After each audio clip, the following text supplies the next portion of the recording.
Супергалы снова в деле, снова будут беспределить. Локация к фильму взята интересная. Ну, сейчас застихостёбим Астерикс и Обеликс Поднебесная.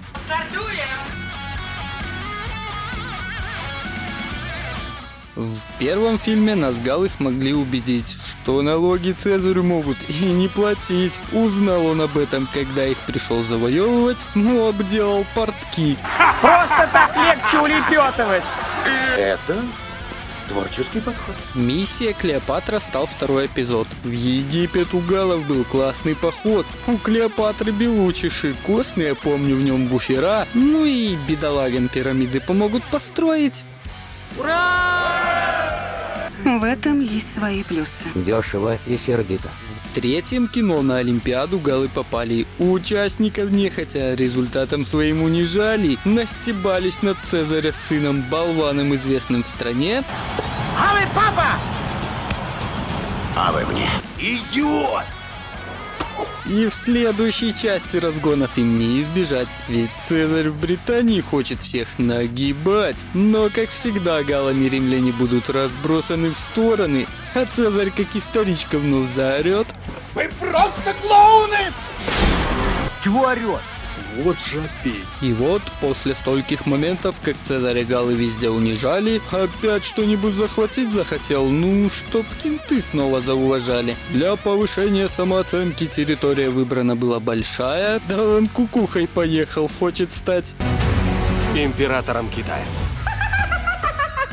Знаешь, звучит как охуенная идея! Да ты башкой стукнулся. В решении продюсеров ясные тапки, хотят от китайских прокатов снять нехилые бабки. Прям вижу, как ухмыляется этот хитрец. Оля-да. О, я молодец. Поднимайте нехилые бабки. Дела идут. Прям за***ись. В натуре? В натуре. Ну, так вот, пока римляне топают в дальний поход, в Китае случился переворот. Бунтари не дают императора дочке житья, но если замыслил ей вред, то телохранителька сделает... А она с яйцами.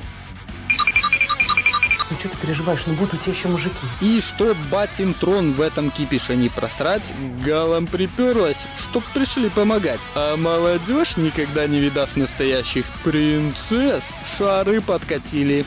Я здесь.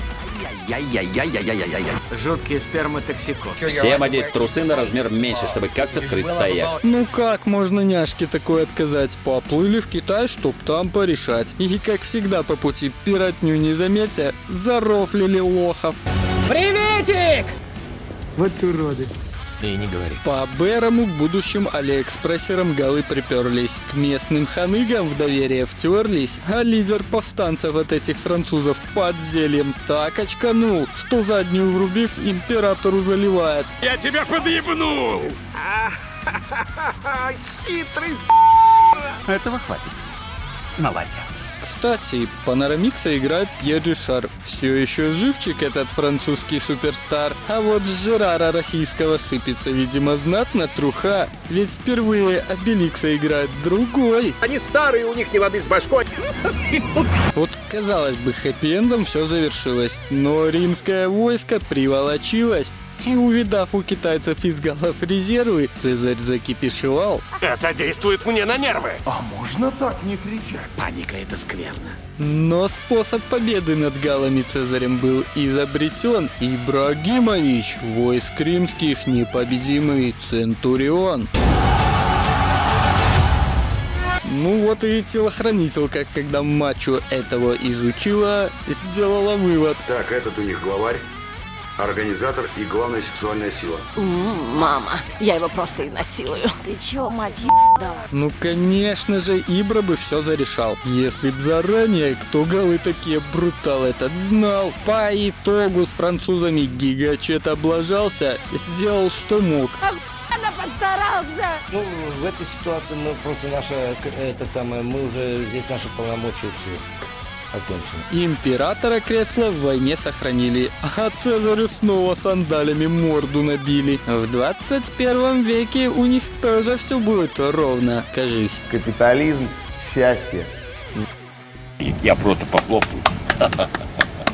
А, Астерикс, кстати, главный актер и режиссер. Этот гал, как и продюсер, также хитер. Кстати, сказал, что старался снять круто, но плюнул через плечо. Но всегда так говорит. Как дышит, ты чё? Ах да, не забудь подписаться и бахнуть лайкос. Тебе же не трудно, а от меня респектос.